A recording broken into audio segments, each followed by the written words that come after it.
होश में हमारे शब्दों को ध्यान से सुनना। जब इतना गलत हो जाता है तो अपना चेहरा अपने को पसंद नहीं आता और अपना जीवन अपने को पसंद नहीं आता और अपने अंदर से मन कहने लगता है नष्ट कर दो इस शरीर को। फिर वो जो आगे की लीलाएं होती हैं, अच्छा ऐसा हुआ, फांसी लगा ली, जहर खा लिया, ये कर लिया, वो कर लिया।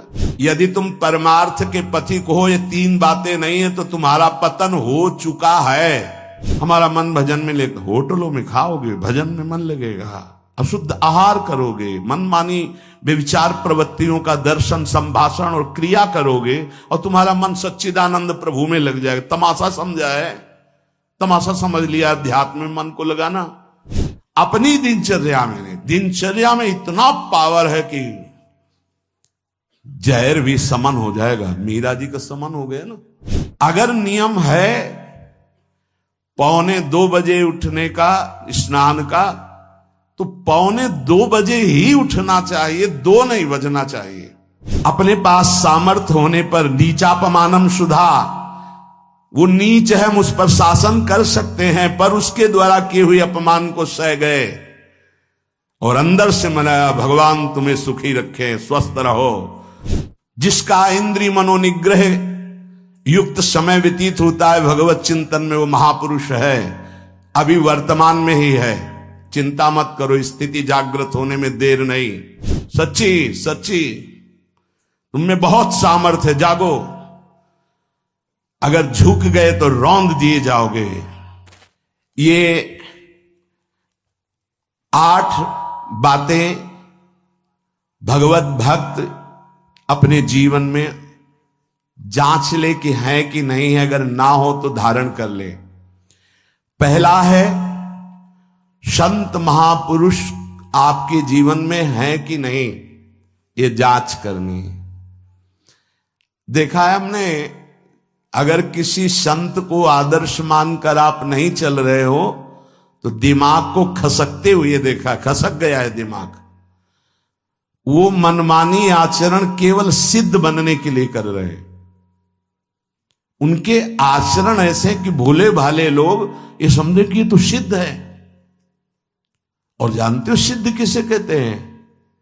ब्रह्म भूता प्रसन्नात्मा न सोचति न कांक्षति समः सर्वेषु भूतेषु मद भक्तिम लभते पराम निर्माण मोहाजित संग दोषा अध्यात्म नित्या विनिवृत्त कामा द्वंद्व विमुक्ता सुख दुख संगई गच्छन्त मूढ़ा। ये स्थिति आनी चाहिए। पूरा कोरा, जैसे नाटक मंच पर नाटक किया जाता है ना, पूरा दिखाई देता है, पूरा नाटक। क्यों? क्योंकि कोई डांटने वाला नहीं है, कोई आदर्श नहीं है महापुरुष जीवन में। जो मन में आवे सो बोलो, जो मन आवे सो नाटक करो, तो 100 200 500 लोग भोले भाले जिनको ककाहरा नहीं आता परमार्थ का, वो कह देते मेरे भगवान, मेरे सिद्ध योगी, मेरे महापुरुष मिटिया मेट कर देते हैं। बात तो तब समझ में आवे जब रसिक जन पास करे, गुरुजन पास कर दे। अपने मन से कुछ नहीं होता, जिसे महापुरुष पास कर दे वही होता है। संत महापुरुष कहे ठीक चल रहे हो, ठीक है, या वो मौन स्वीकृति दे दे, ठीक है। अपने मन से सिद्ध बनने पर सिद्ध थोड़ी कोई हो जाता है। जीवन में तुम्हारे संत हैं कि नहीं, बस इतनी बात देखो। अब एक भगत जी आए थे, अपने लोग तो सबका आदर ही करते हैं। उनका दिव्य रूप से हनुमान जी हमारे सामने प्रकट हुए थे। सच्ची बात कह रहे हैं, जिस समय दिव्य रूप हनुमान जी ने धारण किया तो हनुमान जी महाराज के ही भाई पवन पुत्र भीम कंपायमान थे। भीम जैसे हनुमान जी वैसे भीम, बड़े बड़े पर्वतों को अपनी टक्कर से चूर करने की सामर्थ्य रखने वाले। अभी पैदा ही हुए थे भीम और गोद में लिए हुए माता कुंती चल रही थी। अचानक सिंह निकला, दहाड़ हुई तो गिर गए भीम। तो जो जिस चट्टान पे गिरे चकना चूर हो गई चट्टान, और उस आवाज से भयभीत होकर भाग पड़ा सिंह। अभी गोद में बच्चा थे। वो भीम जिस समय प्रार्थना की कि भैया मैं तुम्हारा वो दिव्य रूप देखना चाहता हूं, तो उनका काहे को तुम व्यर्थ में ऐसा तुम नहीं देख पाओगे। तो उनका हमारी लालसा है आपका छोटा भाई हूं तो अट्टहास किया हनुमान जी का वो दिव्य रूप कि कंपायमान होकर कह रहे थे, हे वायुपुत्र, हे पवन पुत्र, तुम अपने रूप का संवरण करो, मेरी सामर्थ्य नहीं। और वो व्यक्ति ऐसे कह रहा, मैं दिव्य हनुमान। हम कह रहे पाखंड मत करो, ठीक से चलो तो ये सब भगवत स्वरूप अनुभव में आ जाएंगे। ठीक से चलो, बड़ा विचित्र स्वरूप है। जब तक जीवन में कोई संत नहीं तो हम ये देख रहे हैं कि वो जीवन या तो पाखंड में सकिल जाएगा और या तो व्यर्थ के चिंतन में फंसा हुआ अपने को मान लेगा कि मैं सिद्ध हूं। आपका शब्द, आपकी दृष्टि, आपकी चेष्टा, तस्मात् शास्त्रम प्रमाणम ते, तब सिद्ध माना जाता है। बहुत सिद्धों के दर्शन हुए, गंगा किनारे सिद्धों का हमने कभी नहीं देखा ऐसा प्रमादी। सिद्ध प्रमादी नहीं होता। 95 वर्ष की आयु पूज्य स्वामी श्री ओंकारानंद सरस्वती जी महाराज 4 बजे एक अपने निज जन से कहते, वो स्वेटर पहना दीजिए। बोले स्वामी जी अभी तो धूप है। नहीं, अंदर अभी जाएंगे, चिंतन में विक्षेप होगा, हमारे पास समय नहीं, डाल दो शरीर में। अब इसका एक साधारण शब्द हुआ, इसका प्रभाव इतना पड़ा, इतनी अवस्था में इतने चिंतन परायण की स्वेटर पहनना है ये स्मृति बाधा ना पहुंचा पावे, डाल दो शरीर में। कितना सूक्ष्म। बड़े बड़े महापुरुषों को देखा है, अपने ब्रज के प्रेमी जनों को और ब्रह्मबोध संपन्न दोनों महापुरुषों को, किंचन मात्र कहीं भी कोई भी शास्त्र विपरीत शब्द नहीं, 1 सेकंड की चेष्टा नहीं पाई शास्त्र विरुद्ध। और यहां शास्त्र में है ही नहीं, हो वैसे सिद्ध हो रहे हैं। क्यों? क्योंकि जीवन में किसी आदर्श महापुरुष का अंकुश नहीं। अगर किसी संत का भय तुम्हारे जीवन में नहीं है तो ये माया रौन देगी, पक्का समझ लीजिए। कोई महापुरुष तुम्हारे ऊपर अंकुश लगाने वाला हो तो इसीलिए जो देहाभिमानी जी होते भाग पड़ते हैं, क्योंकि उनकी सिद्धावस्था में वो बाधा पहुंचाएंगे। गुरुजन असली सिद्ध बनो, नाटक नहीं, तो भाग पड़ते हैं। और जो गुरुजनों की शरण में रहता है वो परिपक्व भगवत प्राप्त महात्मा बन जाता है। इसलिए पूज्य बाबा कह रहे, पहला किसी महापुरुष का अनुशासन है कि नहीं। प्रगट में अनुशासन जरूरी है, प्रगट में अनुशासन जरूरी है। नारदानंद सरस्वती जी महाराज नैमिषारण्य के पीछे आए थे, कुछ परिकर उन्होंने बताया, अब वो पधार गए जो वहां के अधिकारी बनाए गए, विवेकानंद जी। नए वस्त्र धारण करके आगे, सदवई में मना है। यदि ऊपर का नया वस्त्र हो तो नीचे का पुराना और मलिन होना चाहिए। अगर नीचे का तो फिर ऊपर का पुराना मलिन, मैच नया, क्रीच एकदम, ये सब साधुता के कुछ नियम होते हैं, साधुता की एक मर्यादा होती है। तो वो दोनों नए पहन करके आ गए, भूल हो गई उनसे, देखा शिष्य। और नैष्ठिक ब्रह्मचर्य में सफेद कपड़े पहनाए जाते तो और वो खिले हुए ऐसे बांधे वैसे सब, उनकी दृष्टि गई। लाख लाख जहां बैठकर सत्संग सुनते हैं स्वामी श्री नारदानंद सरस्वती जी, बड़े ही महापुरुष थे, अपार भीड़। और सत्संग के बाद 1 घंटा सबको एकांत चिंतन करो, क्या वहां ब्रह्म ज्ञान का सत्संग होता था। प्रातःकालीन बेला पे जैसे अपने यहां सत्संग होता है, वहां थोड़ा विलंब होता था, 5:30 बजे। जो निज जनों का वो योग वासिष्ठ से कैसे तुम्हें बताएं, जो उस सभा में बस यही लगता है कितनी जल्दी देह रात छूटे और अपने स्वरूप में महापुरुषों का वचन का प्रकाश होता है। एक सत्संग होता था सामूहिक सब लोगों को, एक होता था पर्सनल, जो दिव्य साधक हैं केवल वही बैठ सकते हैं, अन्य नहीं। ऐसे पूज्य बाबा के यहां भी एक होता था पर्सनल ज्ञान का और एक होता था सामूहिक प्रवचन। तो उस समय सामूहिक सत्संग चल रहा था, काफी सब समाज लाखों की थी। देखा दूर से, एक शिष्य से कहा गौशाला में जाओ, गोबर को गीला कर दो। उनसे कहा विवेकानंद गोबर की छवियां भर करके यहां खड़े हो सत्संग के पास, वहां नन नच हो नहीं सकता। और गीला गोबर तो जो 2 घंटा सत्संग हुआ पूरा टप टप ऐसे कपड़ों में पूरी हालत बिगड़ गई। क्या था ये? संत शासन। अब दोबारा वो गलती नहीं होगी, समझाने की जरूरत नहीं, अब समझ गए कि हमसे गलती क्या हुई। संत शासन नहीं है तो ये मन बहुत विचित्र है, बहुत विचित्र है। इसीलिए पहला जो भी परमार्थ का पति को, चाहे ज्ञान मार्ग का, योग मार्ग का, किसी योग मार्ग की लौकिक ऊंचाई पर पहुंचे हुए कि गुरुदेव आए और उन्होंने कहा कि किसी कारण से शिष्य बढ़ जाए और अपने गुरुदेव की अवहेलना करे तो उसकी गति क्या होगी? दुर्गति। दुर्गति, दुर्गति के सिवा उसके आगे कोई शब्द नहीं है। गुरु को पीड़ा है और शिष्य परम पद में पहुंच जाएगा? नहीं नहीं, ऐसा नहीं हो सकता। अनुशासन अत्यंत आवश्यक है। किसी भी वैभव या लोक व्यवहार या लोक मान्यता बढ़ जाने पर अपने गुरु का अपमान, गुरु की अवहेलना, तो उसकी दुर्गति पक्की। देखो, ये मन है, ये इंद्रियां हैं, ये अहम है, ये केवल गुरुदेव से ही वश में आता है, दूसरी जगह नहीं आता। क्यों? क्योंकि दूसरी जगह उत्तर देने का अवसर है। दूसरी जगह हम नहीं मानते तुम्हारी बात, लेकिन वहां ना उत्तर है और ना नहीं मानते, केवल वहां मिटना ही मिटना है। अगर ऐसा उपासक है तो निश्चित परम पद का अधिकार। केवल मिटना कोई उपाय नहीं है, अहंकार के पोषण का कोई उपाय, केवल मिटाना है।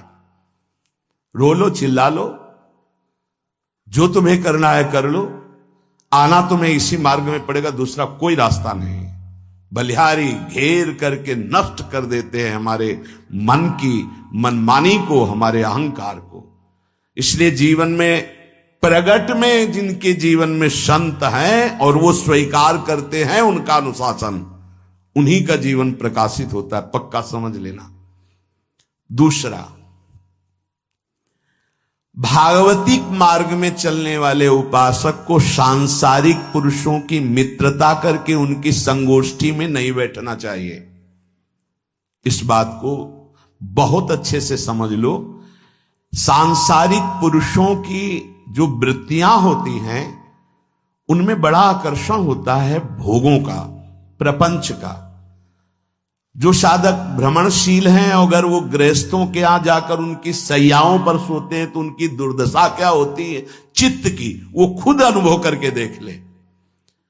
आज तो शास्त्रीय पद्धति को समझा ही नहीं जा रहा। जब बड़े बड़े सुभट गंगा किनारे त्याग, वैराग्य, ज्ञान की मिले ना, तो आगे का रास्ता खुलता चला गया। सांसारिक पुरुषों के समुदाय में बैठना था। वो तुम्हें भगवान कहेंगे, ईश्वर कहेंगे, अवतार कहेंगे, उनको कुछ ज्ञान नहीं। आप मान बैठेंगे अपने को भगवान, अपने को ईश्वर, अपने को अवतार मानेंगे, तो आप जो अवतार है ना, ईश्वर है ना, भगवान है, उनसे विमुख हो जाएंगे। यहां जो भी अवतरित हुए हैं भगवत पार्षद, वो सदैव दैन्य ही रहे हैं। आप देख लीजिए, उच्च कोटि के महापुरुष चाहे जितनी ऊंचाई पर चढ़े हों, सदैव भगवान की ही स्थापना की है। भगवान के नाम की, रूप की, लीला की, धाम की, भगवत महिमा की स्थापना की है, अपनी नहीं, अपने पार्थिव शरीर की नहीं। ध्यान रखना, जितने महापुरुष प्रकट हुए भगवान की स्थापना की। अगर हम संसारिक पुरुषों का संग करेंगे तो कई तरह से हानि हो जाएगी। सत्संग हो रहा है, बस इतने जो चाहो बैठ जाओ। हमारा पर्सनल एकांतिक केवल गुरुदेव से संबंध है और उनके द्वारा बताई हुई उपासना में हमारा समय व्यतीत होना चाहिए। कोई हमारा मित्र नहीं होना चाहिए, अलग से संगोष्ठी नहीं होनी चाहिए विषयी पुरुष की, सांसारिक पुरुष की। तीसरा, किसी भी अपनी निंदा करने वाले के प्रति कभी भी बुरा व्यवहार बर्ताव नहीं करवाना चाहिए, क्योंकि भगवान प्रेरित करते हैं निंदा करा करके महान बनाने के लिए। ये शब्द याद कर लो। जब तुम्हारी निंदा होने लगे, प्रतिकूलता होने लगे, विपत्ति आने लगे, संकट सताने लगे, तो जान लेना कि तुम्हारी अध्यात्म की भूमिका उठने वाली है, पक्का। ये अध्यात्म की भूमिका उठना बहुत कठिन होता है। अध्यात्म का प्रवचन कर लेना बहुत सरल होता है, नहीं? हाँ, चमड़ी को चिकनी करके और अध्यात्म का प्रवचन करने में कोई कठिनता नहीं, लेकिन चमड़ी और दमड़ी का राग मिटा दे फिर अध्यात्म की तरफ चले, ये किसी फक्कड़ महात्मा का कृपा पात्र ही होगा जो फकीर होगा, जिसने विश्व की समस्त भोग वासनाओं को रौंद करके अपने स्वरूप में स्थित हो गया। ऐसे महात्मा के संग के बिना अध्यात्म का रंग नहीं चढ़ सकता, और देखने को मिल रहा है। जब तक हमें अध्यात्म का परिचय नहीं है तब तक कहीं भी हम राजी हो जाते हैं। अरे राजी होने को तो टाकीज के सामने देखो जाके, हजारों की भीड़ लगती, लाइन में खड़े होते हैं, पैसा देते हैं, और क्या देखने जाते हैं? झूठा तमाशा। उनको आप क्या कहोगे? ज्ञानी कहोगे? सत्संगी कहोगे?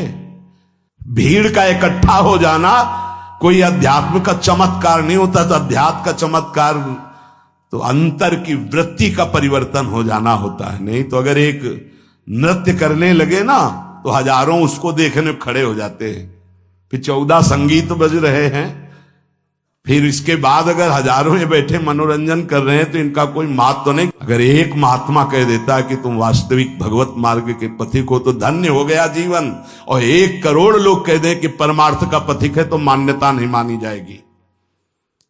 ये अध्यात्म है। अध्यात्म इसीलिए कह रहे हैं कि सांसारिक पुरुषों की संगोष्ठी में रति न करे। तीसरी, अपनी जब कोई निंदा करे तो उसका भला जरूर मना देना, बुरा मत मना देना, नहीं तो अध्यात्म छूट जाएगा।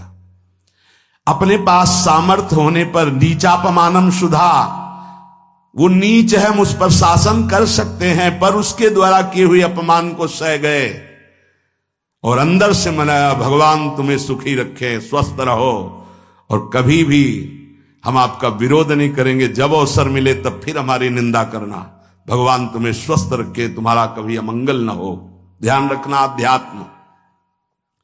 चौथा, अपने मुख से कभी किसी की निंदा ना करना। निंदा व्यक्तिगत नाम लेकर के की जाती है, सिद्धांत सार्वभौम वर्णन होता है। जैसे यहां हम कह रहे हैं, वो निंदा सिद्धांत के विपरीत आचरण में जो चलते हैं उनकी है। कौन है? नाम नहीं है, रूप नहीं है। सिद्धांत में चलना एक ये मार्ग, सिद्धांत से बिलक चलना ये पाखंड है। पाखंड और दंभ की निंदा होती, और सत्य की कोई निंदा करे तो वो प्रकाशित होता है। सत्य निंदा से ढकता नहीं। जैसे कोहरा थोड़ी देर के लिए सूर्य को ढकने का नाटक कर सकता है, लेकिन सूर्य जब प्रकाशित होगा तो कोहरे की धज्जियां उड़ जाएंगी। 5वां, मान लेने की इच्छा का त्याग करके हम अपने समीप जो भी आवे, छोटा बड़ा सबको प्यार और मान देना। ये 8 अच्छे उपासक में सब लक्षण पाए जाते हैं। दूसरों को मान देने का स्वभाव रखना, चाहे छोटा बच्चा ही क्यों न हो। ये नहीं कि धनी मानी बड़ा आकर के धन राशि दे रहा है तो उसका सम्मान हो रहा है, और छोटा प्रणाम कर रहा है उसकी तरफ देखा भी नहीं जा रहा। नहीं, बच्चे से लेकर कोई भी सबको एक ही प्यार की दृष्टि से देखना, भगवत भाव से देखना, अपने को मान रहित और दूसरों को मान देने का स्वभाव बना देना। 6वां, अपनी इंद्रियों को सदाचार परायण रखना। इंद्रियां इस सदैव व्यभिचार की तरफ भागती हैं। नेत्र व्यभिचार दोष, बार बार दूसरों के प्रति देखना आकर्षणकारी, कैसा भी दोष अंदर का भाव हो, नेत्र दोष। दूसरों की बातें सुनना, श्रवणेंद्रिय दोष। वाणी से दूसरों की चर्चा करना, वाणी, ऐसे हर इंद्रिय अपने व्यभिचार में जाना चाहती है। सदाचार परायण उपासक होता है। कल की बात है, कल चिंतन हो रहा था श्रीमद् भगवत गीता जी का। अगर उपासक में सदाचार इंद्रियों की पवित्रता नहीं है तो ढकोसला के सिवा कुछ नहीं रहेगा। ये अच्छे से समझ लो। इंद्रियों का विलास चल रहा, खुला दिखाई देता है, खुला। एक दृष्टि होती है, उसमें दिखाई देता है। अंतर में ब्रह्म बैठा हुआ शांत मौन है और ये समझ नहीं पा रहा, केवल नाटक पे लगा हुआ है। अपना मन, अपनी इंद्रियां यदि संयम में नहीं है, सदाचार में नहीं है, तो ढकोसला ही है, आडंबर ही है, नाटक ही है, पक्का समझ लीजिए। अगर वो संयमी नहीं है, जितेंद्री नहीं है, मनोनिग्रही नहीं, तो अध्यात्म क्या है? क्या प्रवचन हो रहा है? किस बात का प्रवचन हो रहा है? जो अनुभव हुआ उसका हो रहा है, शास्त्र सम्मत हो रहा है। जितेंद्रियता नहीं, इंद्रिय निग्रह नहीं, मनोनिग्रह नहीं। छठवां, सदाचार परायण, अर्थात इंद्रिय और मन शास्त्राज्ञा के अनुसार चले। जिसका इंद्रिय मनोनिग्रह युक्त समय व्यतीत होता है भगवत चिंतन में, वो महापुरुष है। अभी वर्तमान में ही है, चिंता मत करो, स्थिति जागृत होने में देर नहीं। बंद रखो अपनी खिड़कियों को, कहीं माया की हवा न घुस जाए। सच्ची सच्ची तुम में बहुत सामर्थ्य है, जागो। अगर झुक गए तो रौंद दिए जाओगे। एक एक बात अच्छे से समझ लो, मुस्कुरा के, प्रेम व्यवहार दिखा के, अपनापन करके फिर तुमको अधीन किया जाएगा। माया भगवती बहुत बलवती है, ऐसे करके फिर ऐसे प्रहार करती है, क्योंकि साधक बहुत प्रवीण है।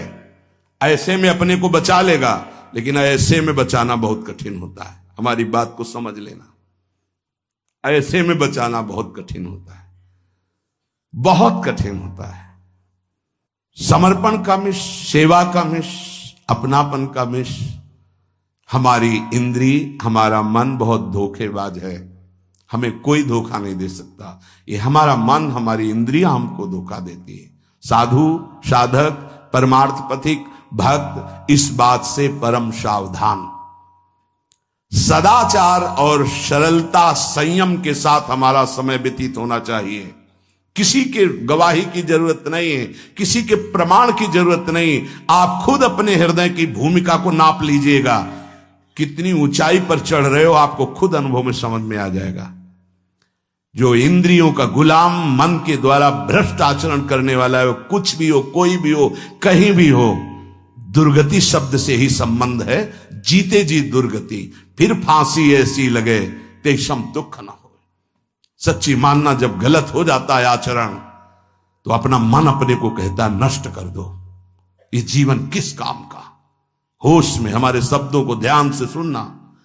जब इतना गलत हो जाता है तो अपना चेहरा अपने को पसंद नहीं आता, और अपना जीवन अपने को पसंद नहीं आता, और अपने अंदर से मन कहने लगता है नष्ट कर दो इस शरीर को। फिर वो जो आगे की लीलाएं होती है, अच्छा ऐसा हुआ, फांसी लगा ली, जहर खा लिया, ये कर लिया, वो कर लिया।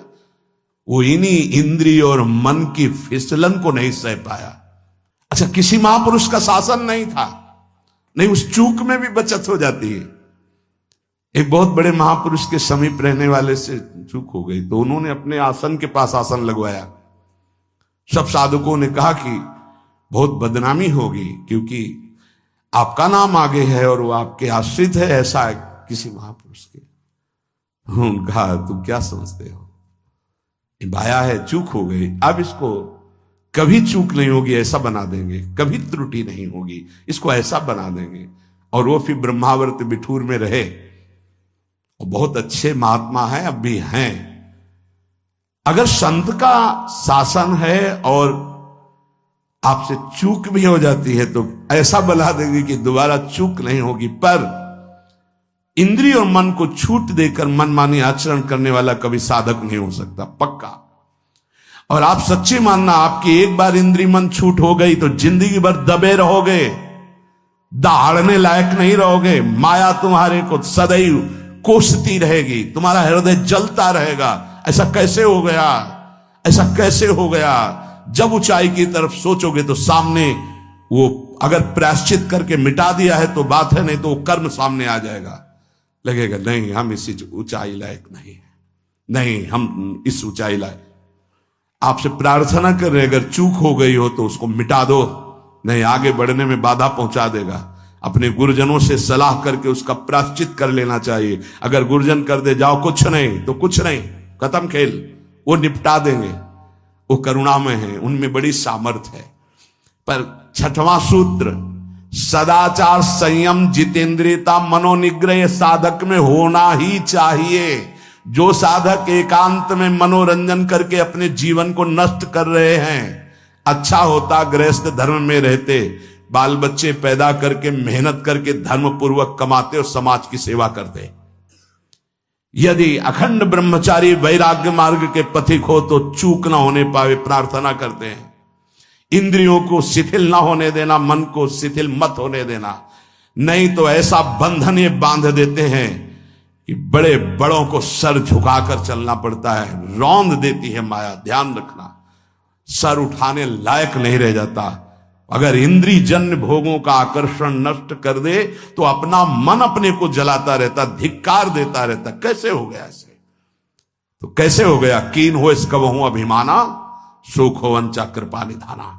कहीं अभिमान हो गया कि मैं ब्रह्मचारी हूं, मैं जितेंद्री हूं, मैं मनोनिग्रही हूं, तो ठाकुर जी ने दाना फेंक दिया, देख भला मनोनिग्रही है तो मत चुन। लेकिन कृपा पात्र साधक पुनः अपने आप को सावधान करके सदाचार में ही स्थित रहे। आज सदाचार को समझा ही नहीं जा रहा कि सदाचार है क्या। सातवां, किसी भी पद को साधक कभी स्वीकार न करे। समाज में बड़े पद मिलते हैं, यहां भगवत प्राप्ति की वार्ता हो रही। किसी भी पद, किसी भी सम्मान को स्वीकार न करें। ये सब उपाधियां हैं, अगर उपाधियां स्वीकार की तो उपद्रव शुरू हो जाएंगे। कोई उपाधि स्वीकार न करो तो इतने महान बन जाओगे कि पूरे विश्व में तुम ही होगे। ये भी बात याद कर लो, कोई भी छोटी मोटी उपाधि स्वीकार की तो उस महान को नहीं प्राप्त कर पाओगे।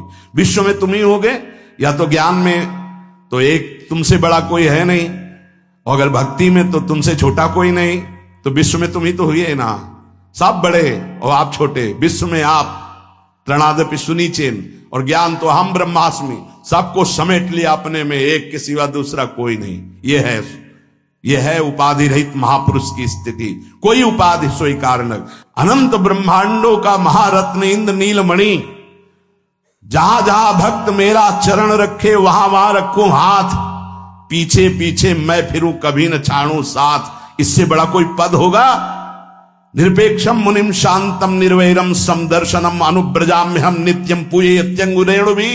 जिसकी चरण रज लेने के लिए परब्रह्म परमात्मा पीछे डोलता है, वो है ये पद। जब कोई पद नहीं स्वीकार करता तो ये पद प्राप्त होता है। इसलिए सातवां, किसी भी उपाधि को, पद को साधक कभी स्वीकार न करे। आप यहां के अमुक बन करके अमुक नहीं, सेवाएं सब हैं पर सेवक हूं, कोई पद नहीं। देख लो बड़े बड़े महापुरुषों को। पूज्यपाद उड़िया बाबा जी ने जब देखा तो दंड का विसर्जन कर दिया कि पद की तरफ एक घसीट रहा है। गंगा जी में महाप्रभु चैतन्य देव जी ने गंगा जी में जो हमारे परम पद के बीच में आएगा वो सबका प्रवाहित कर देना ही उचित है। बहुत समझना, पूरे जीवन भर याद रखना, यह अध्यात्म है। अध्यात्म कभी कोई भी उपाधि स्वीकार ना करे। वो बहुत जल्दी उपाधियां सामने लिख दी जाती है, तभी कोई वो स्थिति ही नहीं आती। उपाधि, हमारे ब्रजमंडल में एक से एक महापुरुष हुए हैं। बाबा प्राण धन रहे हैं, कितने संत महापुरुष, और उनको यहां प्यार से ब्रजवासी जन मेरो बाबा प्रिया प्रीतम के लाडले। कोई उपाधि नहीं, कोई पदवी नहीं, कोई प्रतिष्ठा नहीं। और आठवां, ये आखिरी, किसी भी परिस्थिति में अपने आराध्य देव का चिंतन ना छूटने पावे। पूर्णता, ये तभी हो सकता है जिसके जीवन में ये तीन बातें हैं। आखिरी वाली बात, किसी भी परिस्थिति में अपने लक्ष्य का चिंतन न छूटने पावे। ये तीन बातें जिसके जीवन में है तो ये आखिरी बात पूर्ण होगी। आखिरी और पहली दो बहुत जोर की बात थी। पहली थी किसी संत महापुरुष का शासन, और पूर्णता आई किसी भी परिस्थिति में अपने लक्ष्य का चिंतन न छूटना। बीच में अपने आप सब आ जाएगा। तो ये थी आज की प्रेमानंद जी की अमृतवाणी। प्लीज़ वीडियो पसंद आया हो तो लाइक सब्सक्राइब करना ना भूलें। राधे राधे।